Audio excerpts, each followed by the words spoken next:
So,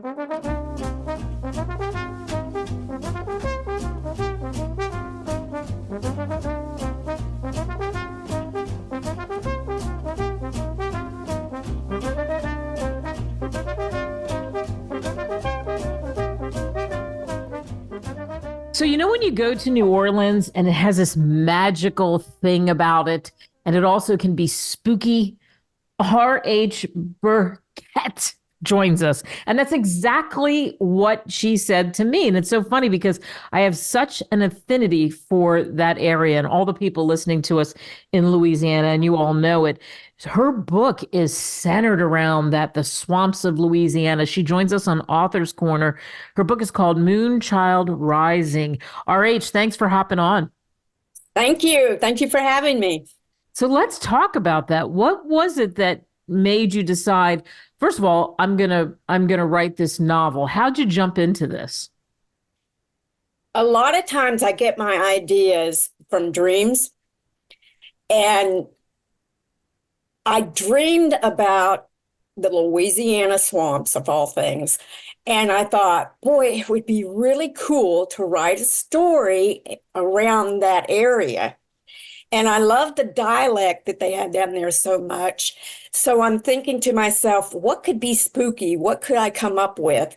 And the idea just popped into my head, and I just started writing it. So tell us about the book. What can we expect in the book? Tell us the story and the main character. Well, my main character is a 15-year-old girl named Carol Ann. And she lives with her mother in Baton Rouge. And she never knew her dad. He passed away before she was born. So her mother is a single mother who is working her tail off, trying to support herself and her daughter. And they don't have a whole lot. And one day her mother just has a big meltdown. And she's tired of struggling, and she can't take it anymore. So she goes out to find her a rich man, and she does. The only problem is this rich man is the devil incarnate.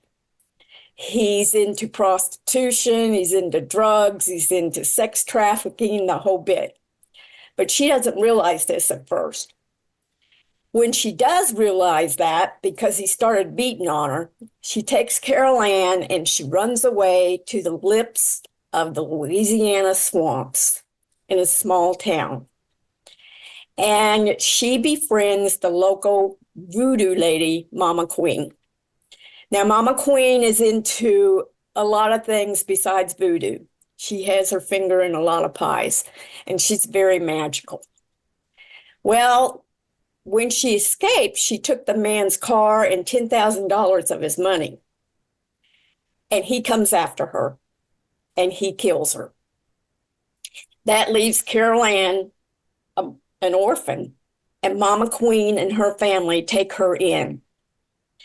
But the threat is always there that this evil Jackie Blue is going to come and get her because he couldn't find the money and he couldn't find his car. In the meantime, there is a detective in Baton Rouge looking for Jackie Blue because Jackie Blue killed his sister. And he comes down to where Carol Ann is and gets to talking with her, trying to find Jackie Blue. Now, Mama Queen realizes that Carol Ann is a moon child because she has a crescent birthmark on her wrist. And that is the sign of a moon child. And a moon child receives all the magic of the moon. So she has supernatural powers, but she doesn't realize it. So it's kind of a coming of age for Carol Ann. She has to find out exactly who she is and what she's supposed to do in this lifetime. It's a typical teenager, because they ask you all the time as a teenager, what are you going to be when you grow up? Where are you going to go? Who are you going to marry? And all that. And she doesn't have a clue. Plus, she has the death of her mother that she's grieving from. But lo and behold, the moon bequeaths or bestows all her magic on Carol Ann, and she becomes the Moon Child. And the Moon Child is a demon fighter for God. And yes, Jackie Blue does find her, and she has to battle the devil that has taken him over. And while doing so, she condemns him back to hell, to lock him behind the gates of hell, and she traps herself inside with him. And now she has to figure, how am I going to get out of this mess? That's Wow. it. I'm not going to tell you how she gets out of the mess. You have to read Yeah, the you book. got to buy the book on Amazon, Barnes and Noble, wherever great books are sold to find that out. But that's great setup information as to what we can expect from it. You just pulled us right into that story. When people read this novel or any of your novels, what do you hope they take away? Well, you said it. The key word is hope. I want people who read this book to leave there with hope that no matter how bad the situation is, good will always destroy evil. Now, evil might win some battles, but evil will never win the war. Good will always prevail. And I want people to leave there going, maybe the people reading the book are having a war inside of themselves, trying to figure that out. And I just want them to know there is hope, and don't give up. Just keep clinging to the mantra, good will always destroy evil. You know, it's interesting. This isn't your first go around. You have written several books. So Right. it's if we go back to the very beginning, your first novel, Soldiers from the Mist, could you ever have imagined that you would tell that story and it would lead you down the road of all these other novels and to where we are right now? No, that was divine guidance all the way. It's funny because I went to a psychic fair where they have readers of all sorts, and I had my palm read. And this reader said that I would write a book. And I said, well, I am writing one, but I said, I can't get past the first chapter. And she goes, you're writing the wrong book. So, of course, I said, well, what's the right book? And she said, you'll know it when you write it. Well, golly, I thought that was the biggest cop out I'd ever heard.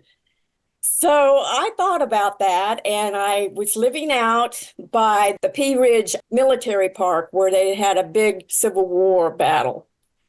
And I was living out by there, and I had a friend come over, and this friend can see dead people. And we were sitting there talking, and she goes, you know, you have a Civil War soldier standing right outside your window. And I went, no, I didn't know that. And it didn't surprise me any because I was used to her seeing dead people all the time. And she goes, I can't make out his name. It's something like Eli. And I went, Ely? And she said, yes, his name is Charles Ely. Well, my grandmother's brother was Charles Ely. So Wow. it was, I'm getting goosebumps just thinking about it. It was magical. And he came back, and I was to move there to tell his story and the story of all the soldiers that had died with him in the Civil War, to tell people they have got to stop fighting each other, that we have to live in peace. And so I wrote that. The book also has little things that I call whisperings in it. And that was my true personal stories of dealing with this ghost. And they're pretty good. And so I wrote that book, and that just led to another one and to another one. And that's what started it all. Wow. And like I said, you can get Ruth's book or RH's book on Amazon, Barnes and Noble, wherever great books are sold, including the one we just talked about. And listen, she's an award-winning writer. You've been on the board of the Ozark Writers League in Branson, Missouri. That's nothing to snuff at. You are deep into this, writing contests, judging them, on and on. I could go on and on about all the groups you're a part of. One of them I love is Mystery Writers of America and Western Writers of America. Yes. For you, is it fun that this is like your tribe? It's important to find a tribe, isn't it, for anyone listening? It's extremely important.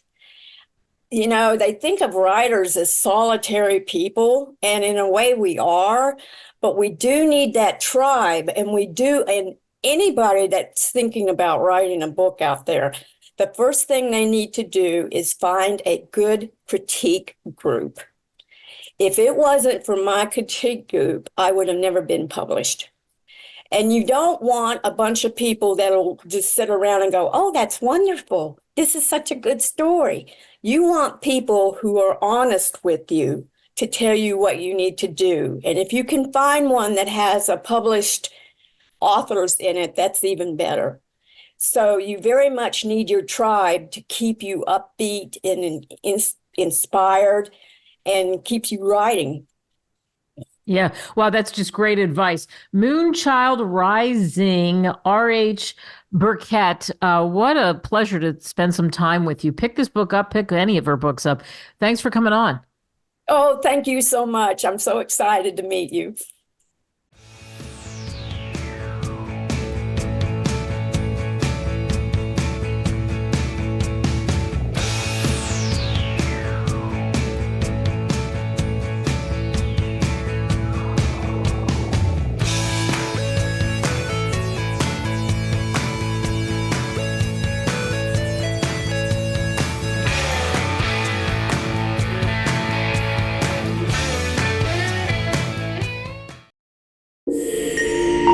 Visit us at www.greatwritersmedia.com.